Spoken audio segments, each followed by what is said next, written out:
What's up, UXers? Today I want to introduce you to my friend Imogen Levy, the head of digital at Moorfields Eye Hospital. Moorfields Eye Hospital is a part of the UK's NHS, the National Health System, and they have over 30 locations. So Imogen is not only a certified OOUX strategist, but also an active mentor in the OOUX Forum and an emerging leader in this space. She's heavily using object-oriented UX to shepherd Moorfields through a true digital transformation. And I mean that in the truest sense. That is not just a platitude. She is taking their digital properties from basically what she calls, to paraphrase, glorified showcases of PDFs that are just rife with repeated and outdated and unstructured content to really an organization that is thinking about their content and their patient experience very strategically. And she's going to talk all about how she's doing that. Imogen also spoke at OOUX Happy Hour, and you can find a link to her talk in the show description. Or you can just search Imogen Levy, OOUX, and you should find it just fine. So we are trying to get more of our content on YouTube. We have a backlog of recordings of happy hours and all sorts of other good stuff, and we're just trying to clean things up there. So if you do go over to YouTube, please help us out. Just Hulk smash that subscribe button and like it and comment on it and do all the good things to help us out on YouTube. Give us a little bit of a boost on that platform. All right, so I have just a few updates for you before we jump into the conversation with Imogen.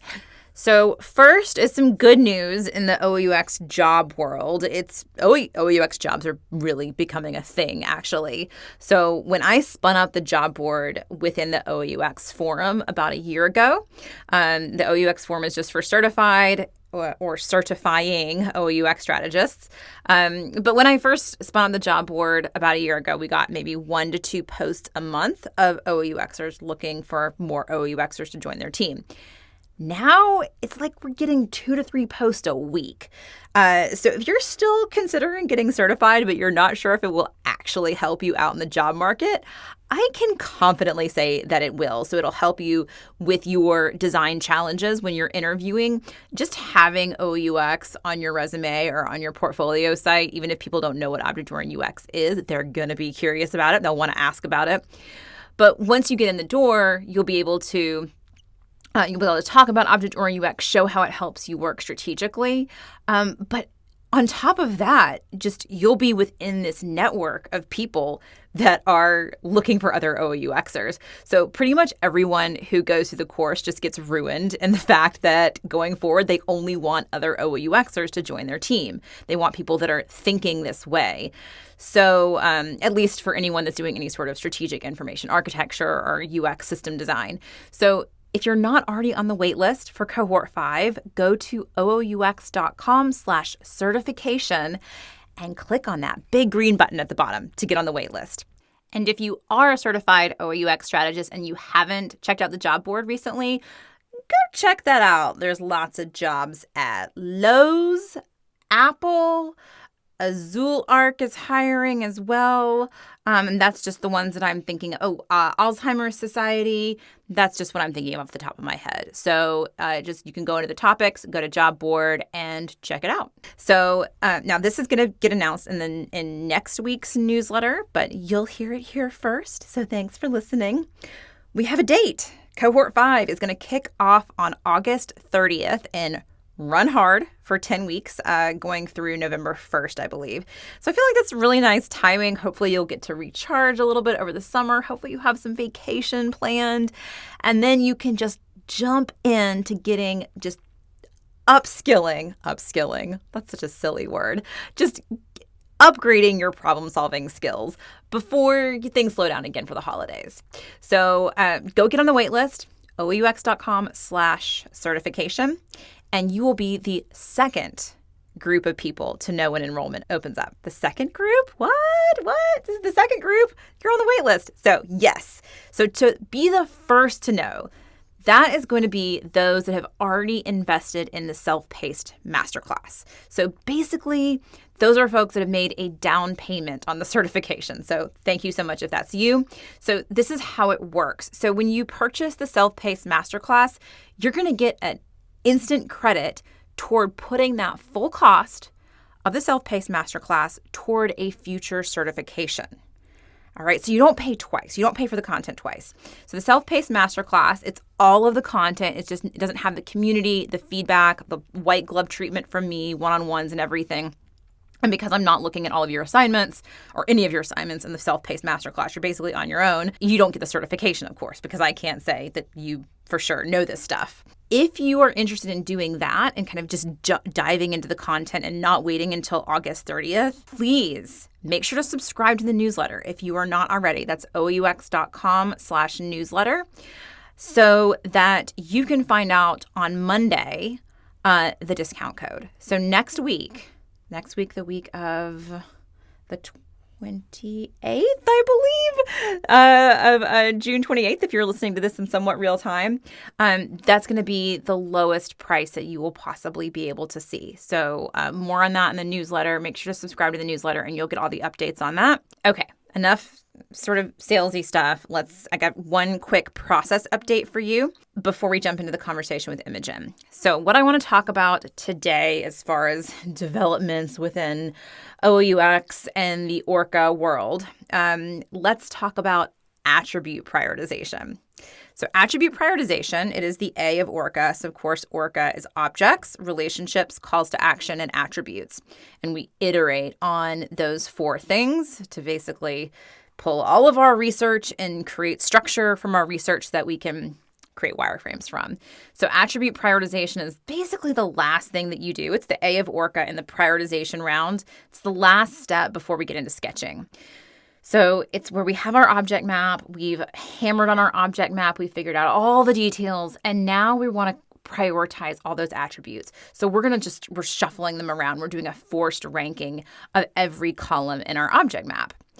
So when I first started thinking about this, I call it sketching with sticky notes. Like pretty much I'm doing a very low fidelity sketch of a detail page.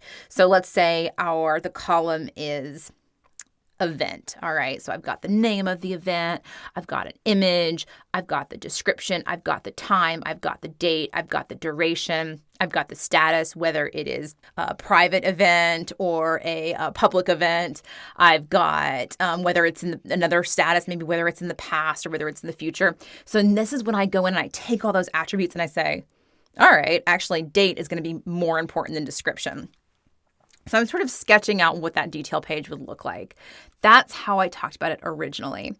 Then I started moving away from that and thinking, you know what? There's how you visually prioritize something and there's how you sort of semantically prioritize something. And we need to be thinking more about how you semantically prioritize. And that was tough. That was tough for people. And it was really, so I kind of went back on that and said, however you really want to do it, do you want to do it semantically or visually? We have been doing here at Rewired quite a bit of work on accessibility and actually got some apps in to help see how a screen reader reads our sites. It's been very, very interesting. The shift that I've kind of gone back to that semantic thinking about when we prioritize our attributes, but doing it specifically, prioritize your attributes on how a screen reader would read it. So this is really going to help us pull away from this idea of like visually you can almost take in two pieces of information at once, but on a screen reader, it is one piece of information at a time. It cannot voice two pieces of information at once. So you have to make that call. What is the proper order for any object? How should a screen reader talk about that? How should a screen reader read out those attributes? So this does turn into a combination of grouping and prioritization. This has been so helpful for me to sort of continue to remove visual hierarchy from my thinking and to really think semantically and what that experience is going to be from a screen reader perspective. That's how you need to order it in your object map. That's how you should be thinking about attribute prioritization. So I hope that helps. Please tweet at me if you have any thoughts on that or any feedback on that at Sophia VUX. Okay, let's go learn from the wise, the charming, and the delightful Imogen Levy. Welcome to the Object-Oriented UX podcast, a podcast about tackling complexity head-on, gracefully organizing massive amounts of information, and designing scalable, future-proof, and of course, naturally intuitive object-oriented user experiences.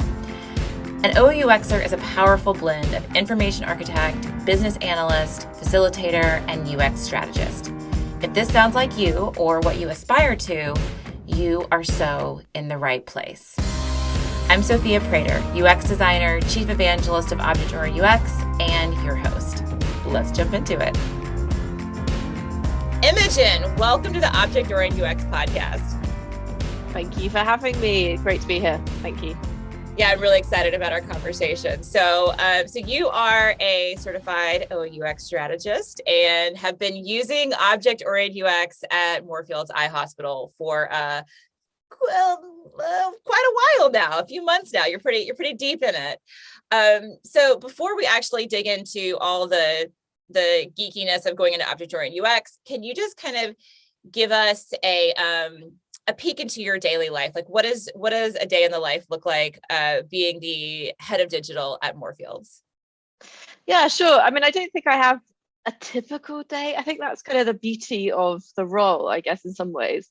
I do spend a lot of my time in meetings, talking to, collaborating with lots of different stakeholders across the organization. So a lot of my role is really trying to build, I guess, coalition across the trust. Particularly in terms of boosting a kind of user-centered design approach, design thinking, that kind of is relatively new in the space that I work in.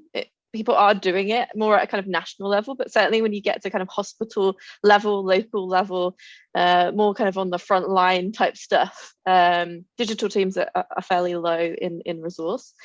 So it's an interesting space to work in because I part of my job is really trying to educate, empower, I guess, the organization to think differently about digital. So that's kind of one key aspect of my role. Lots of that is strategizing, discussing, planning, thinking kind of big vision stuff.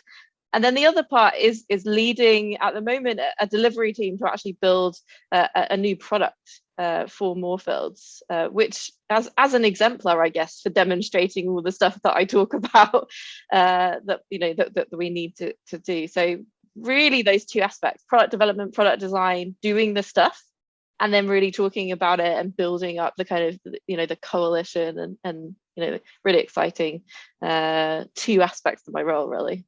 So when you're talking to all these stakeholders and sort of kind of getting everybody on the same page, do you feel like you're still doing a lot of selling to get people on board with user-centered design? Are people open to it? You're just kind of explaining what that means, or are you still sort of having to kind of get them on board with the whole idea of we need to be thinking about our users? A bit of both, I'd say. I think yeah. I mean, I can go from meetings like what's wrong with a PDF kind of conversation to setting a kind of vision for digital for the next 5 years. So it kind of really ranges in that kind of broad spectrum that yes, some people really get it and are really excited by the potential of digital, and that really helps, and having those kind of conversations that are relatively easy. But there's also stakeholders and people I work with who really don't understand or don't get it, and that, and so really both of those camps that I deal with kind of on a daily basis. Mm-hmm. But yeah, and I guess that's why I enjoy the role that I do. That no day is the same, and it is it is a challenge to do that and to sort of be a bit of a change maker in an organization. But it's also really exciting when you can see people start to really get it.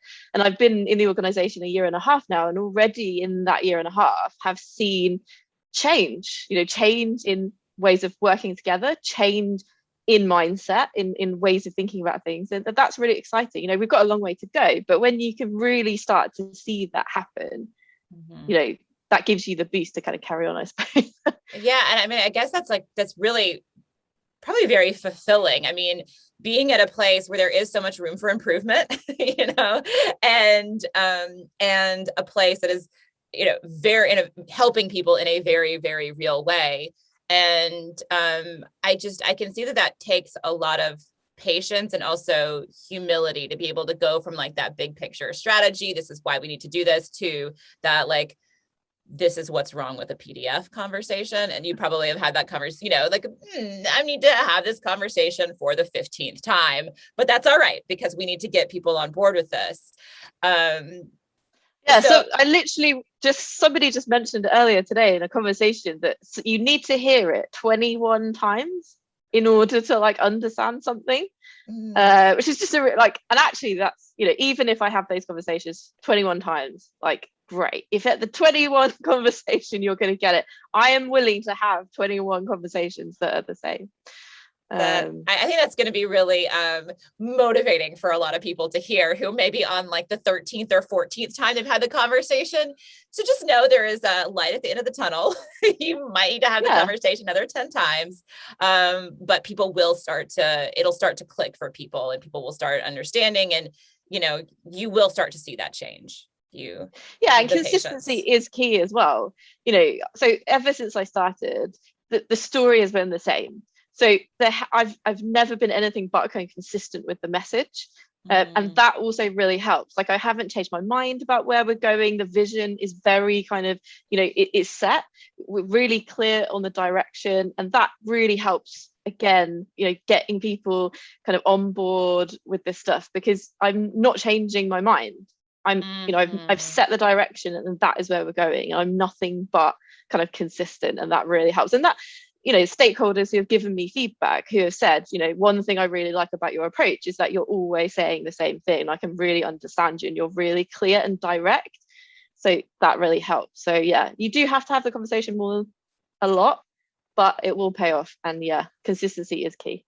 I can see that from experience of being at organizations where the vision, I would feel like every time I would meet with leadership, it was like a bullet hitting a tin can. It would just like be like, pew, okay, the vision's going in that direction now. The vision's going in that direction. And it was, I think it was not only confusing for those outside of the design group, but for the people within the design group, being under that kind of leadership where the vision was always changing.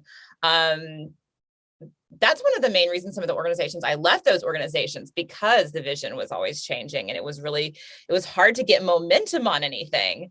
And like, so how do you balance like getting that clear, consistent vision, and also sort of baking learning in and knowing when you need to be flexible and like, oh, we need to, I'm using the air quotes, we need to pivot now. We need to maybe like, I've learned new things, and maybe we do need to change direction a little bit. Yeah, I think the most important thing for me when you're setting a kind of vision is that the vision has to be aspirational enough, but not specific that you're going to tie your shoelaces together. And I'm having these kind of active conversations with stakeholders this week exactly about that. So we're currently undergoing an organizational refresh of our strategy, of which digital is a really key component. And one of the main things is setting a direction that covers you for the next 5 years kind of comfortably, but isn't specific in terms of detail. A strategy and a vision is a direction of travel. It isn't what are we going to do tomorrow. That comes out in a kind of implementation plan and in other ways, roadmaps and things like that. But actually setting that vision and the strategy is aspirational. In some ways, the vision is not achievable. And that's okay, and that's totally fine. But it gives you enough of a hook to kind of push the teams in a direction and keep that consistency. So even if you never actually achieve your vision, it's got to be enough to kind of push you onwards. And that for me is key. What do they say? Shoot for the stars and land on the moon. Something like that. Exactly. That's a great analogy. And you talked about this during OUX Happy Hour about constantly showing the teams what's possible and getting them really excited about what's possible. So at Moorfields, what does that sound like when you're talking to them about what's possible?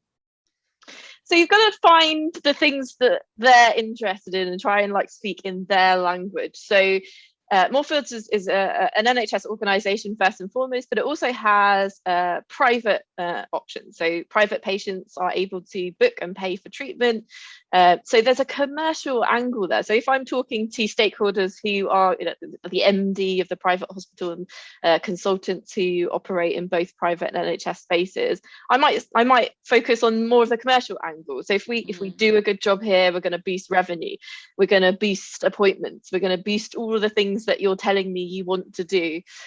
So that's a really good way of doing it. So find out what are the hooks are that are interested, that the stakeholders are interested in, and focus on kind of turning it around to their language. One of the key hooks for us, particularly as an organization, is kind of accessibility.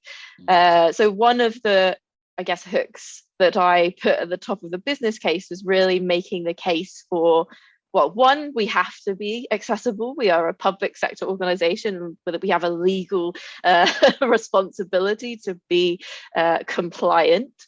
But also it just makes good sense. And it breeds good design, good practice. And so no one can really argue against that in a sort of, particularly in a business sense. If I can use the language of, really selling how this is going to improve you as stakeholders, your business, and the people that we serve, you're never really going to get the pushback. Right. And I mean, specifically with accessibility, your organization being an eye hospital with probably people that might have vision issues, trying to use your digital platforms. So I can see that being a very clear argument for accessibility. Yeah, absolutely. I mean, we do have a high proportion of our patients who are, vision impaired, but accessibility isn't just for, those with vision impairments. Really good accessibility is just good sense, and accessibility is accessibility for everyone. So take the example of electric teeth flutters, or the dip in a curb, for example, which came up on your other podcast. But making a design for a group of people just helps everyone in the long run. Really, people with buggies are really benefited from lower curbs, and not just people in wheelchairs. So it just makes good sense. It's that concept of universal design. Exactly. We're going to make it better for everybody. So I definitely want to loop back to that and talk a bit more about accessibility and how structured content and OOUX can potentially help with accessibility, and kind of bake that thinking in earlier into the process. So it's not, I think a lot of times accessibility happens through Band-Aids after the system is launched and out there and live, and then you go and you go run it through an accessibility filter or something and find all the issues and start fixing those issues. So I do want to come back to that and talk about how OOUX can help us preempt some of that stuff. But I think maybe there might be somebody listening. So for the people that are listening that are thinking, going back to PDFs, and this might be a good segue, going back to the PDFs, maybe for those that are listening thinking, wait, what is wrong with the PDF? What would you say to those folks? Wow. Okay. How long have we got? Let's do the high level. So, PDF broadly is an inaccessible format. So it's very difficult for a screen reader to particularly engage with the content in a PDF. So if you're hiding, what I call hiding content. So often what we do is just have a link and then everything is in the PDF, or at least that's what we do at Moorfields. So we're hiding content from being searchable, findable, even kind of rankable. SEO is a really big part of finding content. And if you can't index that type of content, which you wouldn't necessarily be able to do in a PDF, then you're already going to be kind of losing out, and you're kind of, in giving people access to that content initially. But it's particularly bad for people who are using kind of assistive devices in being able to access, the content in there. Right. And why do you think organizations, so your organization is not the only one that is so PDF heavy. What is the cause of that? Like why?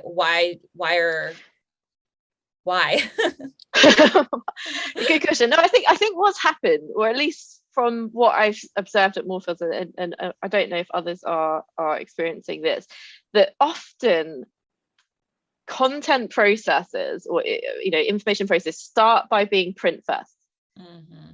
Then you have the introduction of digital. What happens is that you don't think about digital as being a completely different format and a different way of presenting content, which it absolutely is, that you have teams who are sort of print first. The introduction of digital has just meant that they convert their text into something and put it live.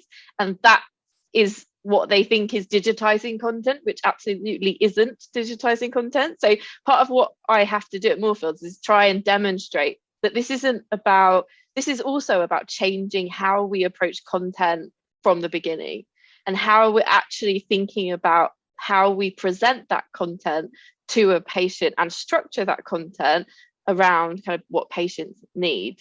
That, what has happened, and part of this,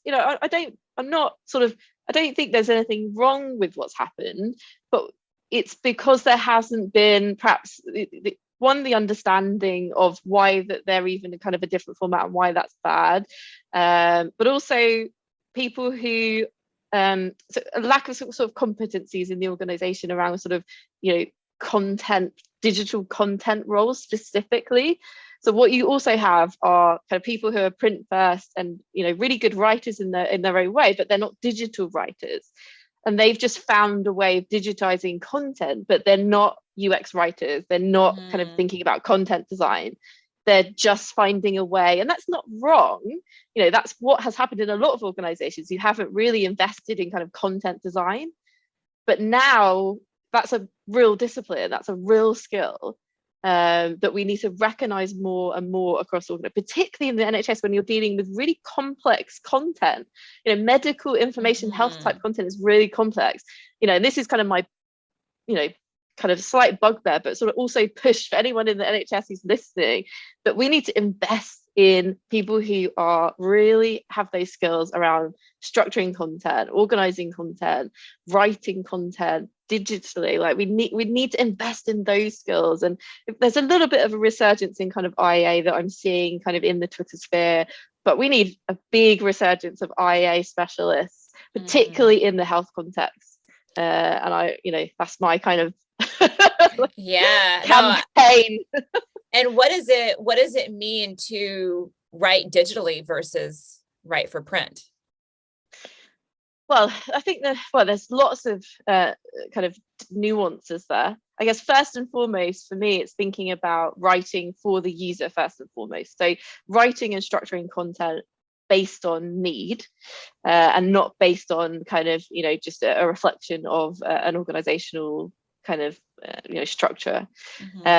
Considering how people kind of digest that information, so screen sizes, resolution, where they are, considering how people are going to take this information in, what kind of context are they going to be in? Is it going to be when they're frantically worrying about what's happening to them at 3 o'clock in the morning? How do I know what's wrong with my eye? How do I know where to go? How do I know what to do? So it's that sort of behavioral context as well, so understanding the state of mind, how they might access this. Are they in transit? Are they on their phone? Are they sitting in front of a computer? Probably less likely with the latter at the moment. So it's considering all of those aspects when you're writing digitally. And I think what tends to happen is that that doesn't happen, that we don't think enough about all of those different things. But yeah, that makes a lot of sense. And then that structuring bit, you're moving, I think, from when you think about print, you've got a lot of those what Karen McGrain calls the blobs. And then you're moving it into these chunks. So the content, we're kind of trying to get into those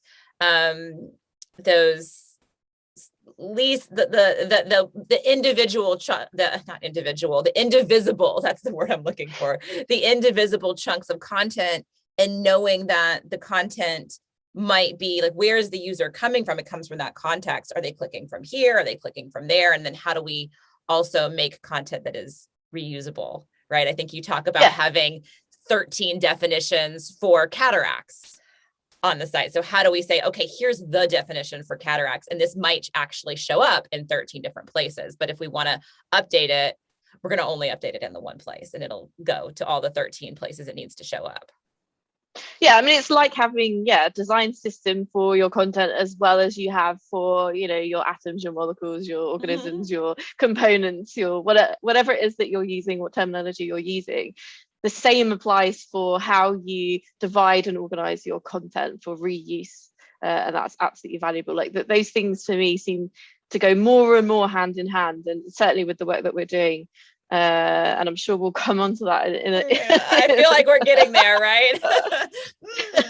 A design system for your content. How are we going to do that? I think also it's really being confident. One of the things that I've been trying to push the organization on is also being really clear, like what you should be focusing on. So like from a content perspective, and this goes back to really having a clear understanding of what your user journey kind of looks like. So from a hospital perspective, we need to know what's going on right from an initial kind of trigger moment. So if something happens to me, I hurt my eye, or I've had this kind of problem, there's something that's kind of triggering a symptom or whatever it is. That's the kind of initial stages of a sort of what we call a patient pathway or a patient journey. Lots of stuff going on there in terms of kind of self-research. You're probably frantically Googling stuff, you're asking friends and family. Then you're probably going to go and talk to a GP or a kind of medical professional. Now, where Moorfields kind of comes in that journey is not at that beginning stage. So trying to push the organization to really be clear on where does the journey start for Moorfields in a journey context. The stuff that's happening at the beginning, but that's where we refer to our sort of national services. So the NHS UK is our kind of national kind of website. That's where a lot of the content is for things like symptoms and triggers and changes. Like, we don't need to compete at the hospital level with stuff that's going on nationally. And there's no point in doing that, because from an SEO search perspective, we're never going to beat them in rankings anyway. So we should be better at referring where appropriate and syndicating where appropriate. But and then focusing on what is our unique position in this patient pathway, which is, from a hospital setting, particularly Moorfields as a specialist trust, at the point of referral. So it's not those kind of initial stages and engagement with your GP and kind of doing that sort of initial research. It's once you've got an appointment and once they've decided that you need to go somewhere specialist, that's where the journey starts. And that is so, I think that is one of the biggest problems and one of the biggest struggles that folks have from a strategy perspective, is figuring out where their edges are, figuring out where the boundaries, where the scope is, and then also understanding that wider context. So Jorge Arango was talking about it in the last episode about you always need to be thinking about the wider context. And what you're adding to that is not only think about the wider context, but be very clear about what your responsibility is. Where are you pulling content in? Where are you referring out? Who is doing what here within this patient journey? And what's, where's our unique boundary for how we're helping the patient in your case? Absolutely key. And also because I think what we're trying to do as an eye hospital, like, even though we are an eye hospital, we're sort of a world leading eye hospital, it still doesn't mean that we own the definition of eye condition. So, I don't know who actually, the owner is. Probably like the Royal College of Ophthalmology, who, where our consultants go to train and learn about conditions. Right. They are the owner of what is an eye condition. But we don't need to worry too much about like owning that kind of content. Like, we don't even need to really worry about providing that type of content. People aren't coming to us to find what is cataracts. They've, because our journey starts sort of midway through, it's more about how are we treating that condition? What's going to happen to you when you come here? How long is it going to take? Is it going to hurt? All of these kind of things that we should be focusing on. And we should be tailoring our experience around more kind of the treatment end of a condition. How do you treat it? What's going to happen? What's the aftercare? What do I do once I've had surgery? All of those type of things we should be doing much better on, and kind of not necessarily forget, but we just don't need to compete or worry about the kind of general kind of content. Be specific and be focused and be confident with that decision as well. And having said that, there are some nuances and differences between NHS patients and private. Now, you could argue that there's a commercial competitive angle with private patients. So actually we want to be visible at a much earlier point of a journey. But again, that's not general content, that's specific things that we offer. So laser eye surgery and cosmetic surgery and the things that we are actually offering a private patient, that's where we can focus our kind of SEO strategy. But it's really specific then. It's not trying to do everything. So this is a question that I get a lot, and probably questions you're getting from your team and your stakeholders about defining that scope. And we talk about in OOUX, we talk about the domain model versus the system model. So that domain model, having that wider context, understanding the domain, understanding that wider customer journey, and then being very clear on what are the objects within your system that you have control over, and then what objects might even bring pieces of content. So just as an example, so you might have cataract surgery as the treatment. So treatment or procedure might be an object within your system, but the definition of cataracts, you're going to be pulling that in. So the actual condition might be outside of your system, or the definition of the condition. So how do you figure all that out? How do you document that? And kind of what's your mapping process? Yeah, I mean, I think that's where kind of the object-oriented UX process really came into its own and triggered those specific conversations. So when you get to the level of, so you imagine you've got your objects already defined, condition is a key object for us. Then when you start to break down, okay, what are the attributes and the metadata that make up that object of condition? And you start to think about, we went through workshops, many workshops to define those attributes and rank them and prioritize them. You should see my mural account. It's just insane. Board after board after board of workshop where we were getting into that granularity, and I was pushing the stakeholders partly because we've never gone through this kind of process before as an organization. So the website is this kind of showcase for PDFs that has sort of been live for about 8 years and just sort of organically grown, but no one has ever built it with a kind of with this kind of process in mind at all. And so we're trying to introduce a completely different way of thinking about content. So I was really pushing the organization to think, what would you define? How would you define a condition, and how would you break down a condition? What are the pieces of content that we need? And if you start them off, give them some suggestions. Symptoms seems like a really obvious one. A definition. It might have a name. It might have two names. It might have an English, plain English name. It might have a scientific or medical name.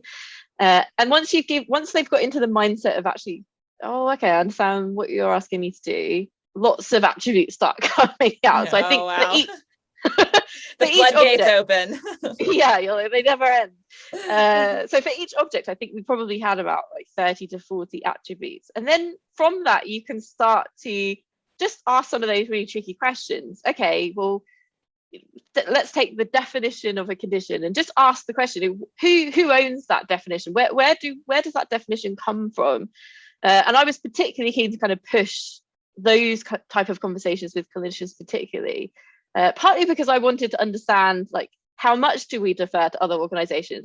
Do we own the definition of cataracts? My hypothesis was that I didn't think we did, but just asking those questions. And first question that anyone probably has ever asked: who owns the definition of cataracts? Is it us? No. Okay, who does own it? Where should it come from? It did actually lead us into looking at the API for the NHS UK website, right, to syndicate some of that content. But actually, what's interesting about the API is that it doesn't allow you to syndicate at the attribute level. So it only allows you to take all or nothing. And that's slightly unfortunate, because what we want are really only attributes of condition. So it doesn't enable us to do that. So might have to wait for that. Interesting. Oh, that's so interesting. So are you having those conversations with the NHS and say, we need a more granular API? We need you all to do some work on your API because we don't want to duplicate this content. Yeah, we certainly did say, what we were using it for and what our kind of need was. I guess they would need to evaluate, on their roadmap of, improvements, where does that kind of fit into? So it probably isn't something that, it might be something if other people start thinking about, syndication content from the center. I doubt anyone has asked for that. Yeah. I mean, Yeah. I'm going, so we're going off script quite a Sorry. bit here. That's all. No, it's my fault, definitely. But no, it's a good thing. But I'm curious. I'm going to show my ignorance about APIs, and I'm very excited. Carolyn Sober James is going to be doing an OUX happy hour just on OUX and APIs. But so if you're getting all of that information in, can't you filter it out? Can't you build something in between to say, okay, we're going to get all of this, but we just want to pull this piece? Or is that just going to, why can't you do that? Yeah, in theory. The challenge of what currently happens though is that you'd have to tailor that for each object. So because of the way they've structured the API as a kind of all or nothing approach, because each condition would have kind of slightly different attributes, there wouldn't be a way of doing that would make sense to kind of as a sort of global rule or at the object level rule. It just wouldn't work. So yeah, that's the challenge. Like, yes, in theory an API should be able to do that, and you certainly can like build them to do that, right? But because of the way they structured their content, one, that's not consistent across all conditions, and two, the way that you pull it would then mean that you would have to redesign it at each for each. So basically, because they haven't used object-oriented UX, it's coming downstream where basically, it sounds like every condition is a little bit of its own special snowflake. It doesn't have that consistent structure. So you would have to be pulling that at an instance level.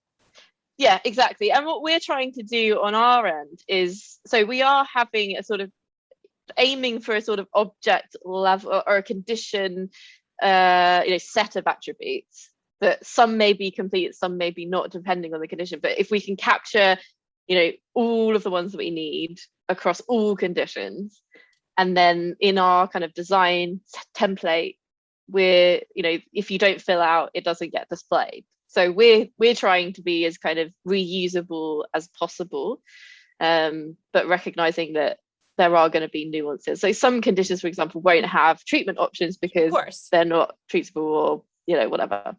Yes, that makes total sense. You're going to have some sort of little bit of conditional logic there at the object level, but that field still exists. So that'll make Moorfields such a nicer player in the API world because of how you're structuring your content. Exactly. And I guess part of what we're trying to do is build it in a way that could be reused. So, partly that we want to reuse it for different things.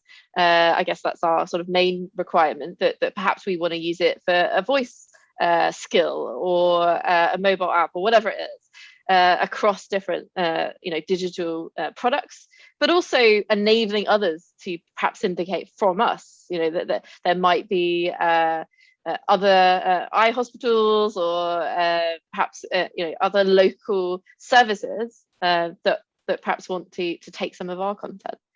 That's amazing. I mean, it's positioning you as a leader and a source. Yeah, and it's making sure that we're even architecturally, so both technically and from a content perspective, that we're building in this kind of sustainable approach that can be reused in the future if we have a need to reuse it in another way, but also building the kind of the technical architecture that we can expand. So we know we're going to be doing some integrations later. We're not going to be doing those now, but because we know they're coming, and having that kind of always that view on kind of what's possible, what's coming, what's on the roadmap for the future, that we make sure we architecturally design so that we don't have to retract or repeat, but that we can build on the stuff that we're doing. So is really important for me in my approach, to always make those kind of, as much as possible, sustainable decisions. Moorfields is very lucky to have you. I hope that, and I see how you're going to become, and Moorfields is going to become an example within the NHS, and hopefully this kind of thinking starts spreading throughout the entire organization. Okay, so we need to talk about object-oriented UX, and for those, which we've been dancing around it, but for those that might be listening to that they're starting the object-oriented UX podcast with this conversation right here.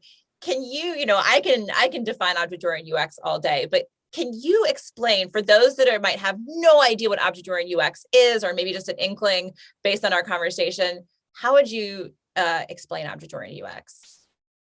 Yeah, so I was thinking about this earlier because I felt like you were going to ask me this, and I was like, "What is my answer?" Pop And I look back actually at what. So when you do the object-oriented UX certification exam, one of the exam questions is, "What is your definition?" And it's a really great way of starting the exam and just sort of really thinking about, okay, how would I define this? And how I defined it has changed, I think. Having used it in like the way that we've kind of used it in practice, and kind of really thinking about how to actually apply object thinking across all aspects of the product development work that we're doing. So my initial definition was that, so imagine that the design double diamond, which I hope everyone is kind of familiar with, and that there's a really great illustration that I think one of the OOUXers has done, which slots the OOUX process, or the ORCA process, in between the double diamond. Now, that is helpful. And when I initially engaged with this process, it was a little bit of a light bulb moment for me, that I'd always felt like there was a cognitive leap between discovery, definition, and then jumping into wireframe. Like, it always felt like a massive jump. Like, discovery and definition feel quite nice and contained, and you'd end up with maybe a bunch of user stories at the end of your kind of definition phase, maybe, depending on how you work and what you do, or some sort of revisited brief or rewritten brief. But that feels nice and contained, and then suddenly you get the second diamond, and it feels like a leap. So the initial definition I wrote was that it really slotted nicely for me between discovery, definition, and the kind of next stages of product exploration and wireframing. And I still stand by that, as it is a really useful bridge between those two diamonds and between those two things, which I always felt were a cognitive leap. But for me, it's really about having that relentless focus on objects that even at the discovery phase can be defined and discovered by your users. And it just is so I think now OOUX is like running all the way through those stuff. Like, we need a new illustration that you're not thinking about objects in discovery. You're absolutely thinking about objects in discovery, but you might do a bunch of interviews first, and then you might do kind of noun foraging, a specific exercise. But you are thinking about objects right from the outset, right from discovery. And so for me, it's now, how I would define it now is having that relentless focus on objects that are defined by your users, but helps to keep everything on the same hymn sheet all the way through, from stakeholders to developers, from discovery to ideation and to product development. And what it's really helped us at Moorfields do is connect the team, because we've been sort of separate for quite a long time, because I've been in a weird sort of procurement process. So I haven't had developers, I haven't had service designers, I haven't had user researchers until April. So we were going through the kind of OOUX process, just myself and Rachel and my team, for quite a long time, engaging patients, engaging stakeholders, really defining, doing that discovery piece. And then I suddenly had like a full stack delivery team, and I needed to kind of get them up to speed with the stuff we'd done already, which was like a year's worth of work, and the kind of the object thinking. But it really wasn't that difficult to get them on board, because if you speak in the language of objects, it's suddenly just really easy for people to engage. We've been really able to get developers on board super quickly, to get designers up to speed really quickly, and we've brought in the object focus at every single conversation. So if we're doing a service blueprint, for example, which was one of the first things we did as a new collective team, was think about, okay, we're thinking about the user journey. What are the interaction points? What is a patient doing? Where are they going? Where are they seeking information? Alongside that, thinking about, okay, what does that mean from an object perspective? Where do the objects come in, and how do they work alongside that kind of service blueprint? So we started thinking about objects there. We started to think about objects in relation to user stories. So how we're defining our backlog and how we're structuring our backlog in Jira is all kind of object based. How we're building our roadmap is all object based. how we're structuring our kind of components and our templates and our content types is all object-based. Functionality is all object-based. And so it's been this just relentless focus. And I think for me, it doesn't slot in the middle now. It's kind of, we need a new illustration that covers of that whole process. I don't know, it's a very long definition. it bleeds into both of the diamonds, definitely. Like it kind of like you might start doing it the first time you do it. It might be like, okay, we're going to take all of our research because we haven't necessarily changed how we do research and how we do discovery. And we're going to pull all that into the OOUX process, and then we're going to spit it out into the design world. But then definitely it kind of starts bleeding over, which is amazing to hear that that's what's happened for you. So yeah, absolutely. And I was thinking about this the other day, like what I wouldn't be able to do it any other way. I don't think it doesn't make sense. So it totally makes sense when we're having, daily stand-ups, that it's, we're talking about those objects. We're defining our beta on the prioritized objects. So we're only looking at kind of 5 initially, but we've got probably 11 on the table that we want to get to eventually. But, our IA is structured around our objects. Our content model is structured around our objects. Everything hinges from the objects. And it's just really, I think, and I'd love to hear, what the guys think, whether they genuinely agree with the statement, but it helped everyone get on board super quickly with what we were doing. And often when you engage, with an agency or, someone comes in who's new, there's a really quick learning curve, and it really helped with that initial kind of learning curve. They had a whole year's worth of discovery to kind of digest, and it just really helped that focus. And the other thing it really helps me as someone who engages with stakeholders on a daily basis is because our objects are defined by our users. Yes, we've engaged stakeholders in that process as well, but we've run, noun foraging workshops with patients and attribute discovery with patients that I can, I go back to stakeholders to remind them, like, these are the things that are bringing most value to our patients because we've engaged them in this process. So when it's just helpful for me when I go to board meetings and when I'm presenting on project updates, I can talk in relation to the objects that we've defined. And even the project board updates that I do are object-based. That's amazing. Yeah. So why do you think, so as you brought on this, so for a little bit of context, you were bringing on this delivery partner to actually help implement all this work. And you were specifically looking for somebody to help create a headless CMS, correct?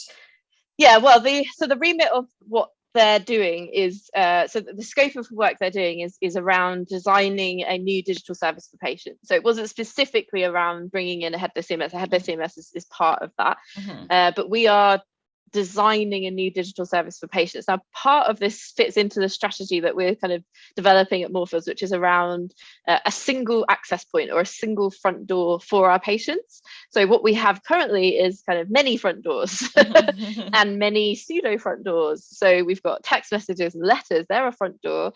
We've got about 30 different websites. We've got other front doors like platforms. So we've got patient portal platforms, we've got CRM systems, we've got all sorts of other things which are sort of front doors. What I'm trying to do is build a single front door, a single access, which we're not going to achieve overnight. So for me, that's kind of the 5-year thing. In 5 years, we might get there. What we're focusing on initially is being able to retire some of those front doors and amalgamate that experience for both NHS and private patients into kind of one offer. So we're focusing our attention on those kind of core objects of condition, consultant, location, what we're calling article / story at the moment. And then we've got sort of aspects of appointment. But the full-blown appointment feature probably going to be later down the line when we're going to be doing integration pieces, because they're sort of big ticket items. So we're initially focusing on what can we do initially in our beta phase, which takes us up to October, to be able to start to retire some of our front doors and consolidate that offer. So it's a lot more consistent, and it's really well designed, really well structured, and does, it sort of boosts our brand, which is, one aspect of this project, and serves both NHS and private patients. Hey y'all, just a quick interruption. As of this recording, we are in the midst of cohort 4 of the OOUX certification, and enrollment for cohort 5 won't open up until early summer 2021. But you can dig into all the certification video content, all the templates, all the resources by grabbing access to the OOUX Masterclass. And if, after going through the masterclass, you want to get certified, you'll be able to apply the cost of the masterclass to your enrollment in Cohort 5. So you can kind of think about it like a down payment. Once you enroll in the masterclass, you'll get access to the OOUX Academy, and over the course of 10 weeks, about 2 to 3 hours of video lectures will be released to you each week. But you can consume that content totally at your own pace. You'll have lifetime access to it. So if it takes you 20 weeks to go through it, that's totally fine. You're not just gonna get video content. You're gonna get checklists. You're gonna get exercises. You're gonna get assignments and tons of valuable resources. Basically everything you need to become an expert complexity wrangler. Again, you get everything that a certification cohort gets, just minus all those personal touches. The camaraderie of the cohort in the OOUX Forum, access to the OOUX mentors, the one-on-ones with me, as well as me answering all your questions in the forum and in office hours, and of course the actual certification and a profile on OOUX.com. So for all of that, you'll need to actually join a cohort. But you don't have to wait. You can start becoming that complexity wrangling, stakeholder whispering, IA facilitator extraordinaire now. You can start saving yourself and your team countless hours of rework. And you can start saving your user from the extraneous complexity that OOUX helps you avoid. So go to OOUX.com/certification to learn more. From there, you can get on the waitlist for Cohort 5, as well as get yourself access to that entire video library that is the OOUX Masterclass. Still not sure if you're ready to take the plunge? Go check out the testimonials on OOUX.com. Okay, back to the show. So why, when you were bringing on these development partners, why do you think presenting to them and kind of onboarding them for like a year's worth of work, why did this relentless object focus make that easy? Why do you think that made it easier? I mean, I think it really goes back to like, the whole philosophy behind object-oriented UX is that everyone thinks in objects. And like, this is kind of testament to that like philosophy, really, that if I describe things in objects, people have a kind of like a really clear understanding very quickly of what I'm talking about. So I think it really just boosts why we're doing this in the first place, that people think in objects. Yes, if I explain it in objects, people are going to follow me. Also, I'm talking about, I'm explaining it in the process that we've done. So here's the process, here's how we got to these objects. But also, like from, if you look at Moorfields Hospital, if you spent half an hour just looking at the website with no experience whatsoever, and I asked you to give me 5 objects, you probably would come up with some of those ones that are on the table: condition, location, appointment, certainly. So when you do that, it seems very obvious. Right. And actually what we found was that, even if I did that, I did do a lot of those type of exercises at the beginning where like I got people to noun forage from specific sources, but also asking them to kind of really just, if I asked you to pick 5 objects, what would you pick? And those are the ones that come up time and time again. Now, it might seem obvious, but the point is that we've gone through that kind of consolidated approach to validate that these are the right things, even if the same 5 are on the table now than when they were when I did summer school in August right. On my own. That's fine. That's not a problem. That's just really good evidence that we're confident in what we're doing.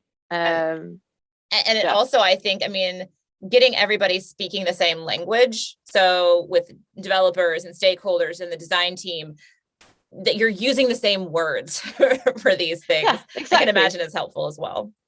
Yeah, it's really where it gets complicated is where you start. Attribute level gets complicated anyway, because how do you define something? That's always a really difficult exercise. So at the attribute level, it becomes complex. Some of our objects have been objects. Some of them have suddenly becomes attributes. They've gone back to objects. They've got deleted. Right. And that just shows the sort of complexity of some of the sort of the taxonomy kind of challenges that we have in a health context, that we just have a lot of complex terminology to try and organize and arrange. So treatment and condition are the two things that are like literally like, it's not an object today, it is an object tomorrow. It's not. and partly, so when we started prototyping, so we were at the stage now where we're prototyping. We've done some really early prototype testing with patients, primarily looking at how do we bring NHS and private content together. So that's our sort of initial focus at the moment, and how do we kind of represent ourselves more as sort of location agnostic. So those have been our initial sort of prototype focuses. And it's just been really interesting to kind of delve into some of those. So we started initially by mocking up a really generic, because it was really easy to do a generic kind of condition page.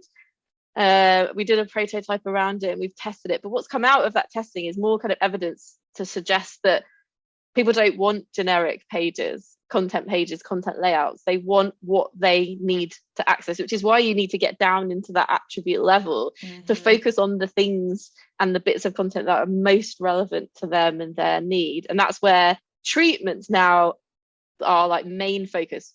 So it is an object to a certain extent, but it's so intertwined with condition that they're like objects that are so stuck together. Yeah.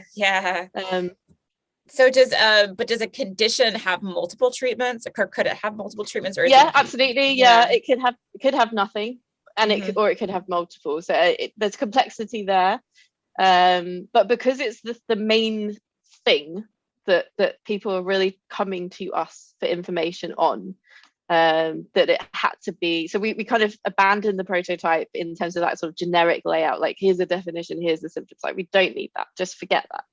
Let's just go straight in, like, treatment options, treatment information. And the other challenge that we've got right now is connecting up with the communications that we're sending to our patients. So the text messages that we're sending about appointment reminders, the appointment letters that we're sending.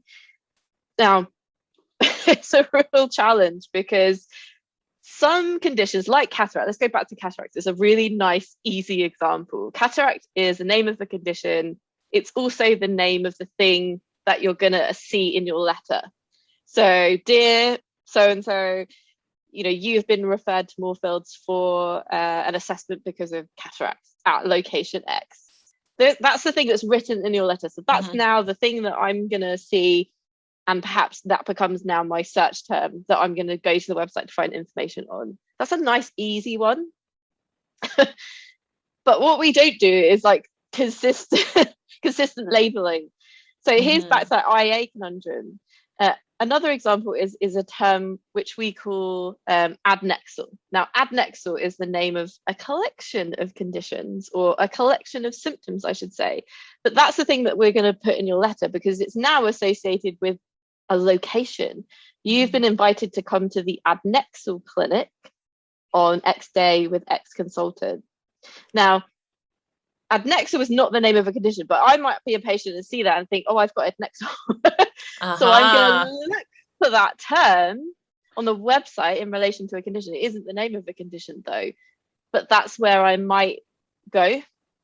It's actually in relation to a location. So how do we kind of join up our structure and our labeling to make sure that, they're looking at these terms in the letter, which is just a reflection of how we actually structure ourselves as an organization, but not how we're thinking of, what we're putting in the letter might be a search term, in Google, and kind of joining up those things. That's the challenge that we've got at the moment.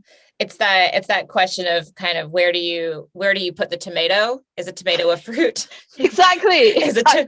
Technically it's a fruit, but it really belongs in vegetables. The cliche IA example of like doing it user-centered versus like biologically centered or technically centered. This kind of goes into one of the last questions I want to ask, which is about when we were talking about that kind of relentless object focus that bled into research and to that discovery. And I know that part of that for you was doing a content inventory and a content audit. And I can see that some of that insight would have come out of that process, so that you didn't just use cataracts as the example. You also had all these other examples and started to figure out kind of maybe where those were categorized. Can you talk more about the process of doing an inventory and a content audit? Yeah, so we did a bunch of stuff in relation to content. So one of the first things we did was, so we did do an inventory, and we did start to audit in a sort of classic content inventory audit sense. So that started before I went through the object-oriented UX process. So it was a sort of standard, build an inventory. We've got 10,000 assets we want to individually go and look at in terms of quality, in terms of reading age, in terms of UX, in terms of performance. All of those are things that you kind of want to measure when you're doing an audit, and kind of do that page by page and PDF by PDF. So we started that. Then I was introduced to this process, and we kind of abandoned ship on that, because one of the things that struggled with immediately was bringing it back to objects. So remember we had that conversation in the summer around how do you then refocus your content audit to be object focused. So even just adding that as just a field in the audit is what object is this related to, and just trying to capture some of that information.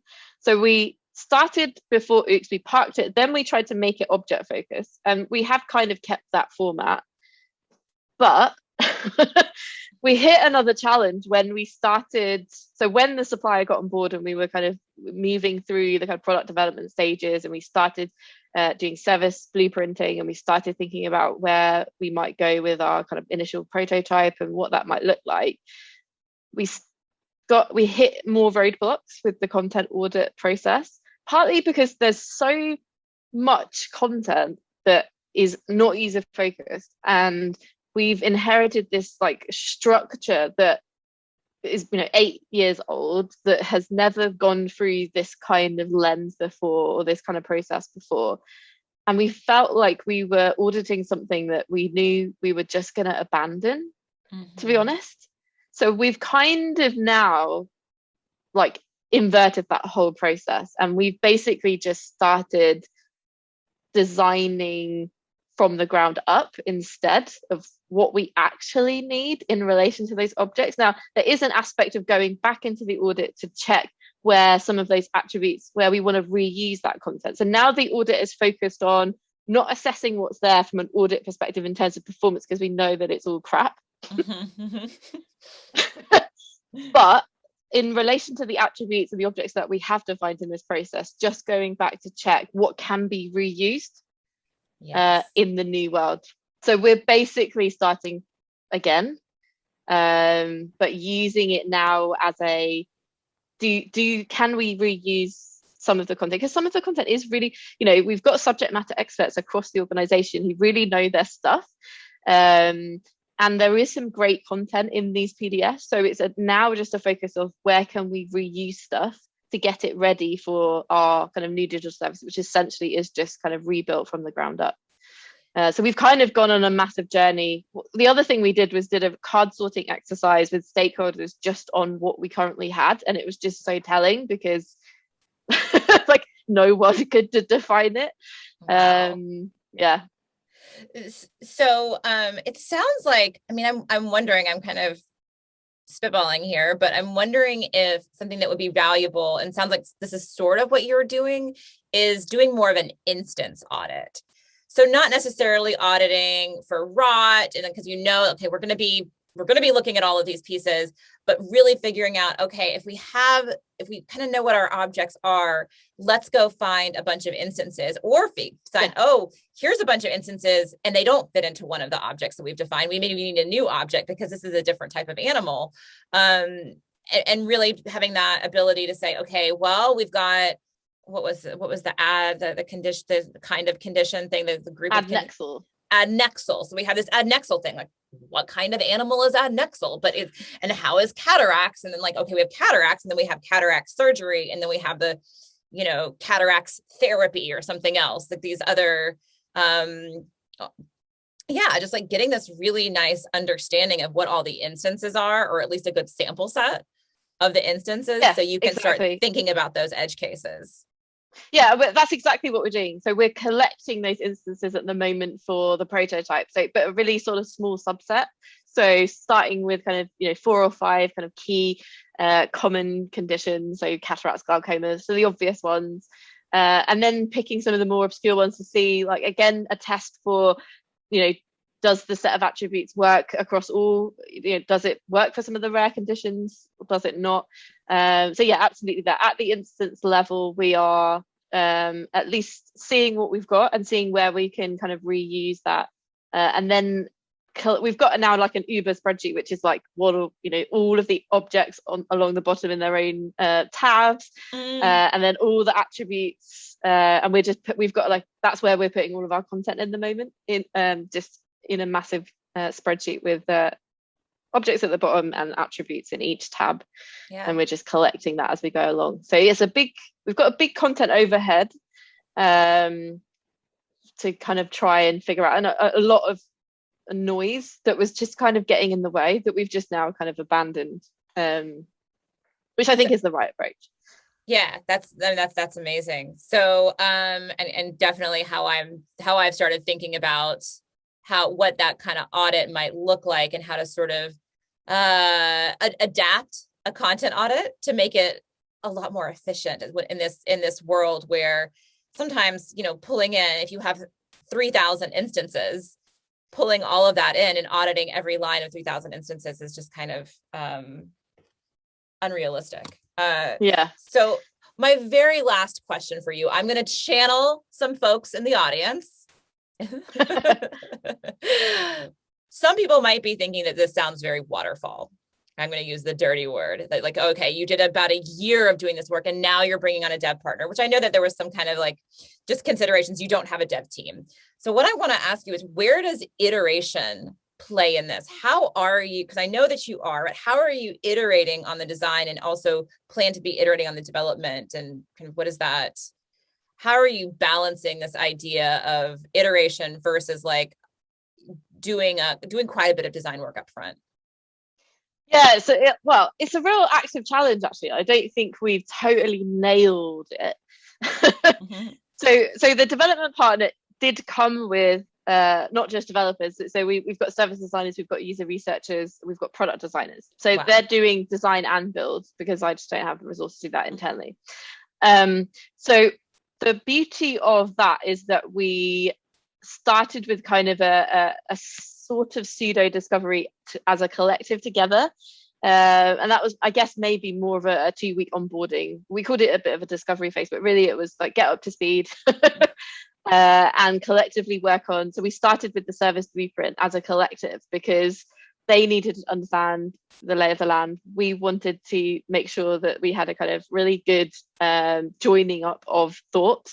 They could see where we were going in this kind of process. And so that was where we started. We ran a sort of pseudo discovery phase together before we've kind of started our sprint. We actually only started dev sprints this week. This is the first beta sprint.